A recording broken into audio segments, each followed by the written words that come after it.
Hi guys, it's Alex here outside Goodison Park. City 0, Everton 4. It seems a familiar feeling for me to sit here and tell you it's a bad day to be a Blue. So here are 5 things we learned, and it's time for some revision. Number 1, we need to show more passion on the pitch. All right, we had a good 15-20 minutes at the start of the game, but as soon as we went 1-0 down, there isn't that reaction, there isn't that spark, there isn't that desire. And when you're looking at Stones, has got something to prove against Everton. Sterling has got something to prove. They were booing him every time he got on the ball as an ex-Liverpool player. Pablo Zabaleta has always shown passion in a City shirt.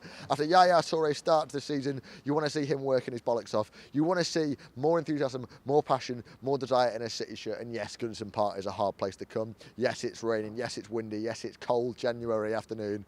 But if they want to be playing top 4 football next year, if they want to be in the Champions League, if they want to be competing for trophies, we're going to see more passion, more enthusiasm, and more desire. Second thing we learned today is that Pablo Zabaleta is not a box-to-box midfielder. I mean this is no slight on the man. Zabaleta is a great servant of Manchester City, but I do feel he's being played out of position in that role. Yes, he did it against West Ham, and we can see that it does work, but when Fabian Delph is sat on the bench, a player who was signed for City, a player that was holding a Villa midfield together, and ultimately playing a big role in keeping them in the Premier League, is surely good enough to give him a chance against the side like Everton. This is a hard place to go. Gareth Barry is a great midfielder. Davis had a great performance for them, for Everton, and I want to see a little bit more from us in the midfield. Zabaleta has put a performance in. He is capable, but he hasn't got the fitness to be getting up and down the pitch all day long. And when Yaya is playing as deep as he is, Zabaleta dropped there as well. We did miss something in the middle of the park that was you'd hope would be converting defence into attack. And for me, that's why we weren't scoring goals today. And number 2 leads me into number 3, and that is that we missed Fernandinho. Fernandinho is the beating heart of a Guardiola Manchester City, and I'm sorry, but he has to take some of the blame for recent results when they've gone the way they have when he's not in the side.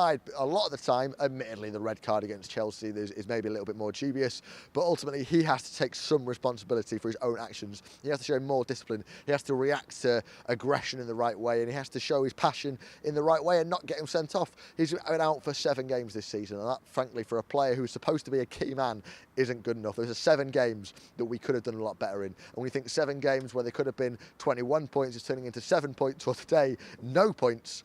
Ultimately, Fernandinho, we need you back and we need you disciplined. And for number 4, I could well be living in dreamland, but for me, we can't sign Danny Rose quick enough. A player who is smashing it at Tottenham, shows everything the modern left-back needs to be. Someone who is versatile and has played at right-back, played on the wing for Spurs over the weekend. He's someone who seems to have a little bit of everything. He's got pace, he's got passion, he's got character, he's got discipline, he's got the tactical mindset, he can cross a ball, he can throw a tackle in, very rarely gets himself sent off. For me, looks like he's going to be one of the great England players to come. And I know that's not like I'm hyping a player up and I'm getting up his backside, but ultimately you're looking at Gael Clichy today, who was turned inside out for the first goal, who's been in and out of the side this season, a player that I have loved over the years, a player who I've defended all of last season when he was getting stick. But Gael, I think we're looking at a point where the time has come where he can't play week in, week out to the intensity, to the level that Guardiola, that the club and the fans are going to demand, and we need to start looking for replacements. It's never going to happen in January, and if we don't finish top 4, it might not even happen at the end of the season. But for me, Danny Rose has to be one of our prime targets. And finally, number 5, it's one that I think we already knew before this game, but ultimately this has just rammed it home. I said it after the Liverpool game, and I'm saying it again now. The title is gone. Any glimmer of hope of Chelsea getting beaten Spurs, anything that brought back for us, that's gone now. The title race, out of it. Don't even think about it, don't talk about it, don't wonder.